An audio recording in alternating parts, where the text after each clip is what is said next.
नमस्कार. माणूस आणि कीटक यांच्यातला जो संघर्ष आहे ना, तो खूप जुना आहे. पण आता त्याला जीवशास्त्र एक नवीन उत्तर देत आहे. चला पाहूया ते कसं.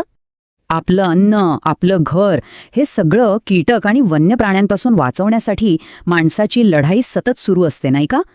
ही लढाई काही आजची नाही, ती कधी संपतच नाही असं वाटतं. आणि इथे एका चुकीमुळे मोठं नुकसान होऊ शकतं. आणि मग याच लढाईत आपल्यासमोर एक मोठा प्रश्न उभा राहतो. काय करायचं? पिकांचं संरक्षण करण्यासाठी ती जुनी, पारंपरिक, थोडी कठोर म्हणावी अशी रसायनं वापरायची की निसर्गाला सोबत घेऊन एखादा सुरक्षित, नैसर्गिक मार्ग शोधायचा? पण विचार करा, जर यावर एक उत्तम उपाय असेल तर? असा एखादा मार्ग जो स्वतः जीवशास्त्राची शक्ती वापरतो. शक्य आहे का असं काही? तर याच प्रश्नाचं उत्तर देत एका कंपनीने या क्षेत्रात एक अगदी नवा दृष्टिकोन आणला आहे. आणि त्या कंपनीचं नाव आहे पेस्टोसिस LLP. त्यांची संपूर्ण संकल्पनाच याच एका विचारावर आधारित आहे: निसर्गाच्या शक्तीचा वापर करून उपाय शोधणे. त्यांचं ध्येय काय आहे? तर पर्यावरणाला धक्का न लावणारे कीड नियंत्रणाचे उपाय तयार करायचे, जेणेकरून माणूस आणि वन्यजीव यांच्यातला संघर्ष कमी होईल आणि सगळ्यात महत्त्वाचं, समाजाला विषमुक्त, सुरक्षित पर्याय मिळतील. चला तर मग पाहूया की या नवीन दृष्टिकोनासाठी त्यांच्याकडे नक्की कोणते नैसर्गिक उपाय आहेत. त्यांच्या यादीतलं पहिलंच महत्त्वाचं उत्पादन आहे ॲनिमल आउट. नावावरूनच कळतंय हे मोठ्या प्राण्यांना दूर ठेवण्यासाठी बनवलेलं आहे. आता हे कोणकोणत्या प्राण्यांवर काम करतं? तर रानडुक्कर, उंदीर, वटवाघूळ, काळवीट. इतकंच काय, तर भटक्या प्राण्यांपासून सुद्धा शेती आणि पिकांचं संरक्षण करण्यासाठी हे डिझाईन केलेलं आहे. म्हणजे याचा आवाका खूप मोठा आहे. मोठ्या प्राण्यांनंतर आता वळूया एका अशा त्रासाकडे जो लहान आहे पण खूप मोठा आहे, जो आपल्या घरात, व्यवसायाच्या ठिकाणी अगदी सगळीकडे आढळतो. हे आहे रॅट रन ग्रीन बेट. हे एक प्रमाणित सेंद्रिय उत्पादन आहे बरं का. म्हणजे घरं, हॉटेल्स, रुग्णालय, गोदाम अशा संवेदनशील ठिकाणी सुद्धा ते अगदी प्रभावीपणे आणि सुरक्षितपणे वापरू शकता. आणि सगळ्यात भारी गोष्ट काय, तर हे गुरांसाठी हे पूर्णपणे सुरक्षित आहे. बरं, हे सगळं ऐकायला तर खूपच छान वाटते, नाही का? पण तो सगळ्यात महत्त्वाचा प्रश्न तो उरतोच. हे नैसर्गिक उपाय खरंच काम करतात का? हाच प्रश्न अनेकांच्या मनात आला असेल, बरोबर? म्हणूनच चला आता हवेतल्या गप्पा न मारता काही नियंत्रित अभ्यासातून मिळालेल्या ठोस पुराव्यांवरच थेट नजर टाकूया. विज्ञान काय म्हणतं ते पाहूया. BSKV म्हणजे दापोली कृषी विद्यापीठाने एक अभ्यास केला. त्यांनी पाहिलं की आंब्याच्या बागांवर वानर आणि माकडांचे हल्ले होतात.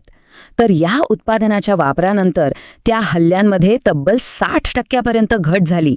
इथे बघू शकता फवारणीपूर्वी आणि नंतरच्या हल्ल्यांमधला फरक किती मोठा आहे.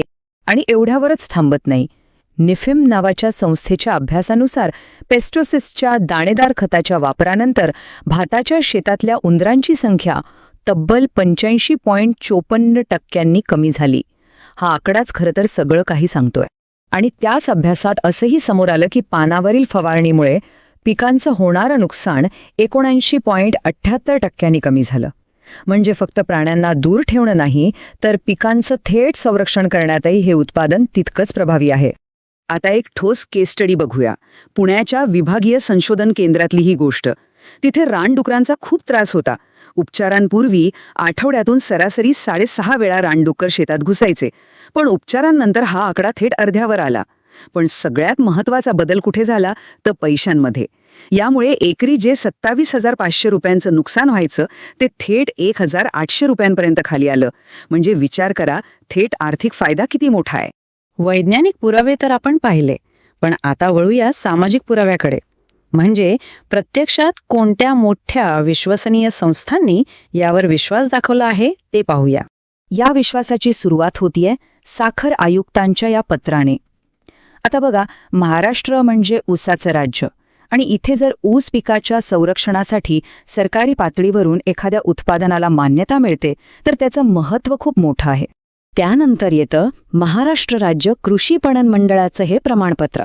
याचा अर्थ काय, तर मोठ्या बाजारपेठा जिथे आपला धान्य, भाजीपाला साठवला जातो तिथेही हे यशस्वीरित्या वापरलं गेलं आहे. आणि गंमत म्हणजे तिथे कुठे मेलेले उंदीर, वायरिंगचं नुकसान किंवा घाणेरडा वास अशा कोणत्याही समस्या आढळल्या नाहीत. येरवडा मध्यवर्ती कारागृहासारख्या ठिकाणी जिथे सुरक्षा आणि स्वच्छता दोन्ही खूप महत्वाचे असतात, अशा आव्हानात्मक वातावरणात सुद्धा या उत्पादनांनी 100% समाधानकारक परिणाम दिले आहेत. हेच या उत्पादनांची परिणामकारकता आणि सुरक्षितता दोन्ही सिद्ध करतं. आणि या विश्वासार्हतेच्या यादीतलं आणखीन एक मोठं नाव राष्ट्रीय संरक्षण प्रबोधिनी म्हणजेच NDA.